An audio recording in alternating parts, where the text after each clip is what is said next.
Shalom Ubrajá, bienvenidos y bienvenidas a nuestro estudio diario de Alajá. Hoy es lunes 13 de febrero, día 22 del mes de Shevat. Seguimos adelante con nuestro estudio de Alajá, hablando de la belleza de la tefilá, tratando de entender cada una de las partes de la tefilá. Antes de comenzar, solamente un pequeño apunte, no os olvidéis que esta noche, a las 8:30 en horario de Israel, tendrá lugar el primer Torah Quiz de nuestro Bet Midrash, un concurso en el que ya tenemos 20 participantes y al que os invitamos a todos a ver en directo sobre el canal de YouTube para aprender, para divertiros, para pasar una excelente noche o tarde en familia, con amigos y siempre sacar algún tipo de aprendizaje y de enseñanza. Si nos preguntamos qué es más difícil, si hablar o callarse, ¿sí? La experiencia parecería, nos va a mostrar, que es el hecho de estar callado. Es más difícil que hablar.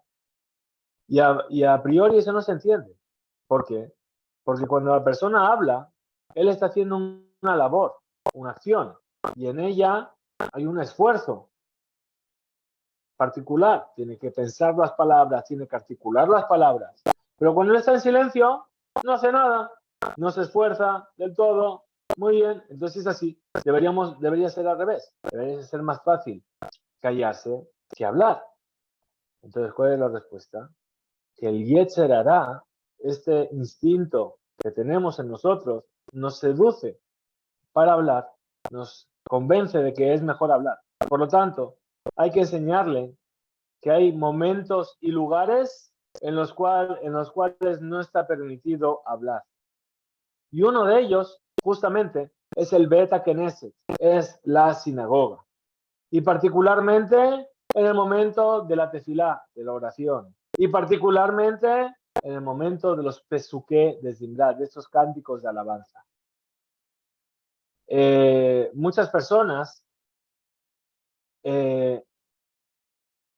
muchas personas, toda la tefilá es una unidad entera. Dice, voy a tefilá, dice, todo va unido. Y ellos en algunos aspectos o de alguna forma tratan de no hablar del todo. Pero si hubiese algún tipo de necesidad de decir algo, ¿sí?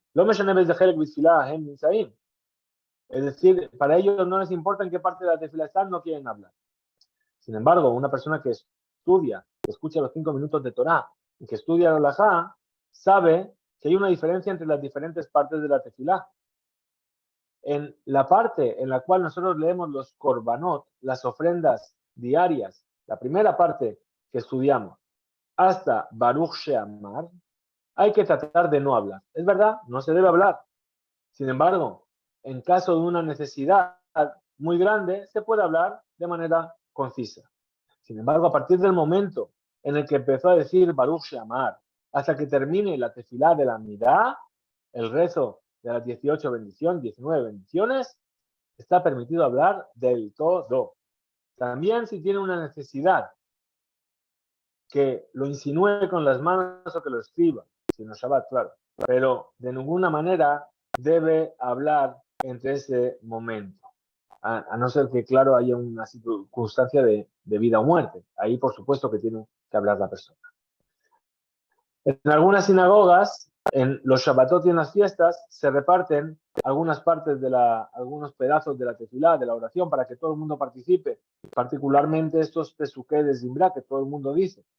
El Gabay tiene que tener cuidado de no llamar por su nombre a los que van a decir cada una de las partes, sino que simplemente les va a hacer entender que llegó su turno, o acercarse a ellos y mostrarles en el libro cuál es el que le corresponde decir. O que divida cada uno de los salmos que van a decir antes de empezar Baruch Sheamar. La persona que está escuchando Kadish, o que está escuchando la Kedushá, la santificación de Hashem en la Midá, o una Berajá, y él está en medio de sus pesuké de Zimbra, llegó tarde a la tefila, ¿qué va a hacer? ¿Bien? Y él está recuperando, está diciendo pesuké de Zimbra, dijo Baruch Sheamar, empezó a decir los salmos y de repente en la sinagoga empezaron a decir la Midá y van a decir en la repetición va a decir Kadosh, Kadosh, Kadosh. Entonces ahí, que responda Amén al Kadish, pero sin embargo no puede responder Baruchu u Baruch Shemo y solamente puede responder algunas partes de la Kedushá Kadosh, Kadosh y nada más. De la misma manera que cuando una persona come una fruta, tiene que decir una bendición antes de comer la fruta y una bendición después de comer la fruta, de la misma manera, en los Pesuké de Zimra, en estos cánticos de alabanza, tenemos que decir una bendición antes, dijimos que era Baruch Sheamar, y una bendición posterior, que es la bendición de Yishtabach. En la bendición de Yishtabach hay 13 lenguajes de alabanza. Shir, cántico, Ushbachá y alabanza, Halel, elevación, Zimbra, cántico, etc. Shir, Ushbachá, Halel, Binda, Oz, Manshalá, Nesa, Gerulá, Gurá, Teilá, Betiferet, Kedushá, Malhut. 13 tipos de alabanzas. Y esos son como las 13 atributos de misericordia divina. Kel, Rahum, Behanun, Dios misericordioso, compasivo, etcétera, etcétera, etcétera.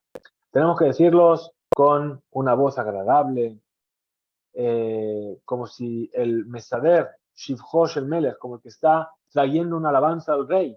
¿Sí? He aquí que llega su majestad, el altísimo, gran rey de, ¿sí? Así como se anuncia a los reyes. Por lo tanto, no los va a decir de una sola vez. No, sino que es bueno decirlos tranquilamente, ir contando. Shir, Ushbachá, Halel, Vezimra, Od, Umemshalá, ir uno por uno. Dijeron nuestros sabios, el rey Shlomo estableció esta alabanza de Yishabach y está insinuado en las primeras letras de esta alabanza, Yishabach Shimcha La'ad Malkenu Ha'el. Es decir, dice Yishabach, que alabemos, dice Shimcha, la primera letra de Shimcha, tu nombre, es la Shin. La'ad, Lamed. Malkenu, Mem. Ha'kel, Hei. Shin, Lamed. Mem, Hei, forma la palabra Shlomo. Y el final de la bendición fue fijada por Abraham Avinu y está insinuado en las primeras letras de cada palabra. ¿Cómo termina?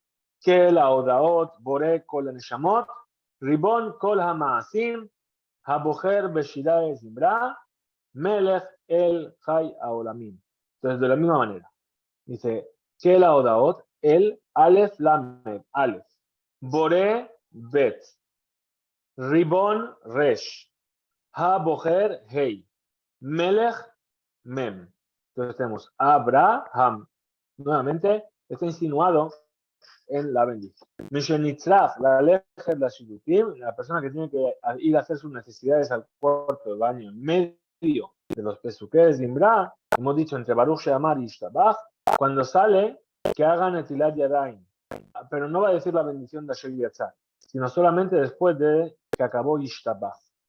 Y antes de empezar Yotzer Or, perdón, después de acabar Yishabach y antes de que empiece la bendición de la Shema Yotzer Or. Pero sin embargo, si es una persona olvidadiza y tiene miedo de que si no lo dice se le va a olvidar, entonces que diga inmediatamente la bendición. Si en medio de que está leyendo los Pesuké de Zimbra o la lectura de la Shema, ve a un alumno, ve a un Talmid Jajam, un gran sabio de la Torá, o un anciano que entra dentro de los 2 metros de su proximidad, tiene que honorarlo y ponerse de pie delante de él. Incluso que está ocupado en decir la tefilá, que es honorar al cielo. ¿Por qué? Porque ese es el honor de Hashem cuando cumplimos con la misma que dice, mi pene se va takum, ante la anciandad te levantarás, vadarta penes daken, y vas a reconocer al anciano. Mi pene se va, dice las canas, o sea, ante las canas te levantarás. En medio de los pesuké de Zimbra está prohibido estudiar Torah, incluso pensar en ello, pensar en palabras de Torah. Pero sin embargo, si ya terminaste la verajá de Ishtabach y estás esperando al Hazán, entonces puedes estudiar Torah, Beirhur Alev, es decir, pensándolo solamente, no decirlo, ¿sí? Sin sacar palabras por tu boca. Y aquí aprendemos cuán grave es el tema de hablar en la sinagoga y particularmente en el momento de la tefila. La persona que se esfuerza en evitar de hablar en el Bet HaKnesset, entonces tiene la seguridad y la certeza de que va a haber mucha bendición en su vida. Hasta aquí llegamos en nuestro estudio de hoy. Recordad que esta noche, 8:30, hora de Israel, tendremos nuestro primer Torah Quiz, nuestro primer concurso de Torah. Venid numerosos. Muchas gracias a todos. Hizku Beinzu.